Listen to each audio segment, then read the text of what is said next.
Hey guys, welcome back to the Magic Lab. I'm Trevor, and today I just wanted to shoot a quick video showing you guys a little behind the scenes on where I usually practice. I'm in my kitchen, and this is most often where I'm experimenting, practicing, coming up with new ideas. And if you watch my channel, then you'll see me do most of my short performances right here. Otherwise, I'm in my Magic Lab where I'm filming episodes. Now, I also wanted to specifically show you why I like being here to practice because of these drawers. This top drawer here, I have organized the most common items or tools, objects, etc. that I use while I'm practicing. So just for example, I've got just a few decks of cards here that I usually use. A red, blue, most commonly bicycle back is what I'm using. I've got some different size Sharpies, maybe just for writing, different size letters or numbers on cards. And I've got scissors, I've got pencils, pens, I've got Elmer's glue, double stick tape and regular Scotch tape and some clear tape. I've also have a few routines in here that I'm currently working on. That way when I get home or come in here, I can just get right into practicing. So right now I've got a ring and rubber band routine I'm working on. I've got some bottle cap matrix routine I'm working on.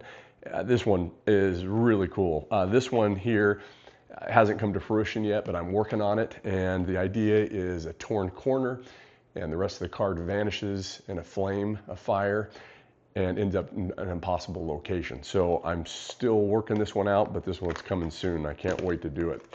I've also got this one that's been sitting here for a bit, but I'm close.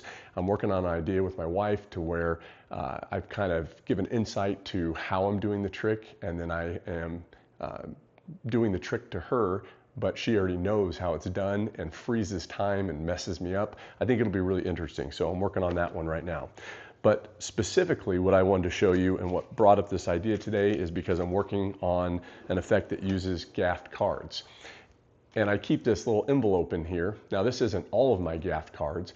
I've got a more extensive kind of collection of them, which I'll show you. Otherwise, I keep my common ones in here. That way I'm not having to always go back and forth and go get stuff. That's why I like it all kind of contained in one spot. So the Gaff cards, let me go through them and just show you what I've got. Now, these aren't all just Gaff cards. I'd call them tools. Some are Gaff, but a lot of them are just tools to help out. And the first one is my favorite. It's a hard card. And if you've watched some of my episodes, you might have heard me talk about this. If you're not, let me show you what it is. And I'll go into a little bit more detailed explanation on how to use it. This is a double card. So two cards, just double stick taped together. And it creates a hard card. Now, why is this useful? One, I can deal the cards and feel anytime I'm dealing that. It's kind of like a key card without having to look at the card or have any markings on it. This can live inside the deck and not disturb your shuffling or even the spectators handling the cards. They will not feel this. They're just not that attuned to that little micro difference between a hard card and a regular single card. Now also, and again, like I said, you don't have to mark it in any way. It's just by feel. And also I can hear it if I'm flicking through the deck.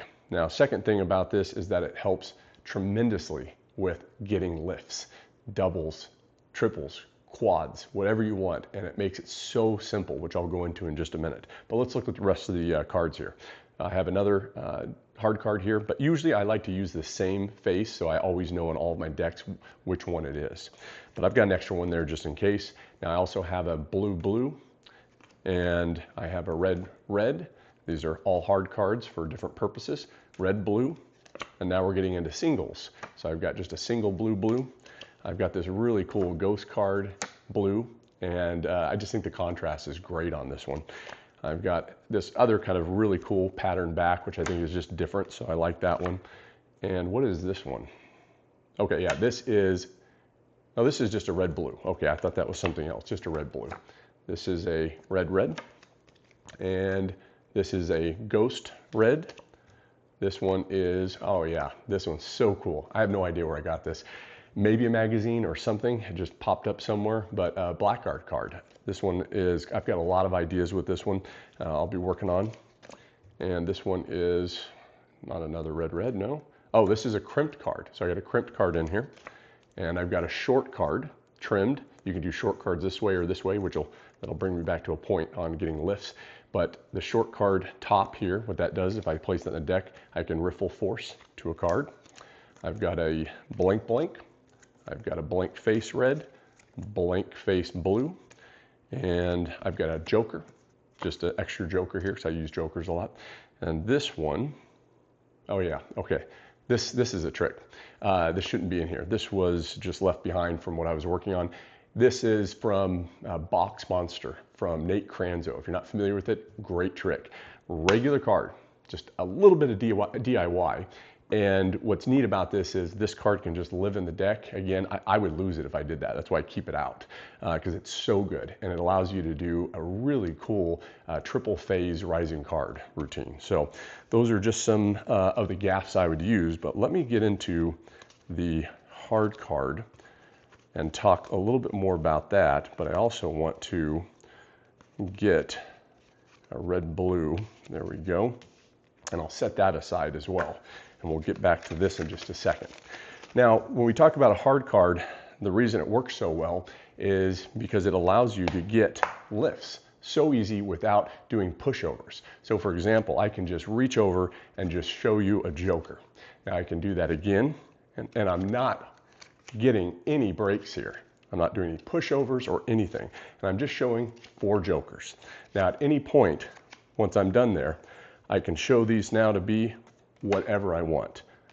4 aces, right? That was the world's easiest, uncomplicated quad, triple, double, single lift. So at this point, I can go on to other effects, but one thing I like to do also is if you want, you can do a shave card on the side. It works essentially the same on getting that lift, but I like the hard card. I think it just works better. That way the card's not shifting back and forth. I just think this is much more reliable.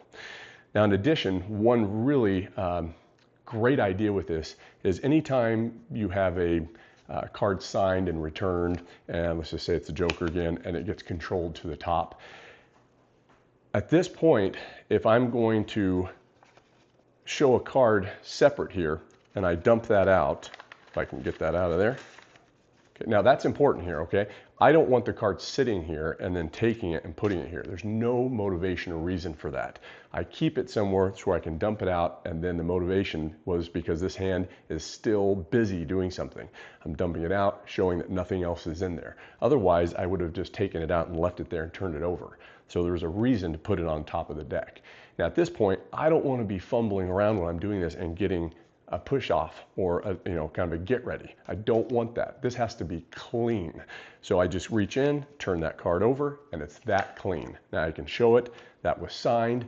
It has a blue back now, they think, and you can spread the cards out and show that they're all red. I mean, that's really deceiving, and it's just an extra little tip that I think sells that effect. So some ideas with doing that is you can keep this in the back of your phone. I was recently talking to Fred, the underperforming magician, and we were just kind of having a discussion about, in this case, I would have your card or prediction or something written on this, and this would just be sitting in the back of my phone case or in my wallet or somewhere, and at any point I could go into this trick. Now in that case, if it was in my phone, I'd open it up and I would just basically dump it on top of the deck and then show that there's nothing else in the case or the wallet. That way I have that same motivation to put it on top of the deck and move on from there. So there's so many ideas using a hard card, but like I said, as a hobbyist, I think it's such a useful tool to have because sometimes you're nervous when you're performing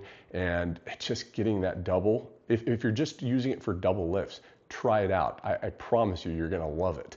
But also maybe you're performing for a magician or magicians and you're a little more nervous. Again, that's gonna make that so easy, and it might throw some people off thinking, wow, I didn't even see him get a double lift or turnover. It was just so effortless. He just reached in and turned that card over. So I think it just adds, it's a tool that you can use to just heighten your magic, also make it easier for you, make you feel more comfortable performing. At least that's what it did for me. And especially if I'm doing any social media stuff where I just want it to be executed perfectly because they can go back and watch it over and over. I don't want any fumbling. I don't want them seeing me do a get ready at all. In the real life situation, obviously we have a lot of communication and misdirection and the offbeat moment where I can get a get ready and there's no problem doing that. But now with being able to zoom in, freeze frame, look at everything, I don't want to give the magic tricks away. The reveal, I don't want people to figure it out. So I want to do my best job for the magic community and hiding the secret, but still performing so people get to enjoy it. So anyways, that's a little insight and behind the scenes to my practice area and what I'm doing. And I'm going to be working on some really great stuff here. I've got my regular series of the Magic Lab going right now, and then I'm performing a lot of tricks and putting them up. So I hope you enjoy them, and I'll try to put more episodes like this up behind the scenes. Maybe next time I'm going to show you the dreaded second drawer, which is I'm not proud of, but it's I want to pronunciate that, of the tricks that I'm going to be performing. And it's sad to say that is not even close to all the tricks that I have, unfortunately. And I'll be doing some other episodes where I show you all of my tricks, and we'll take a look at that maybe later on. Have a great day, and I'll see you next time in the Magic Lab.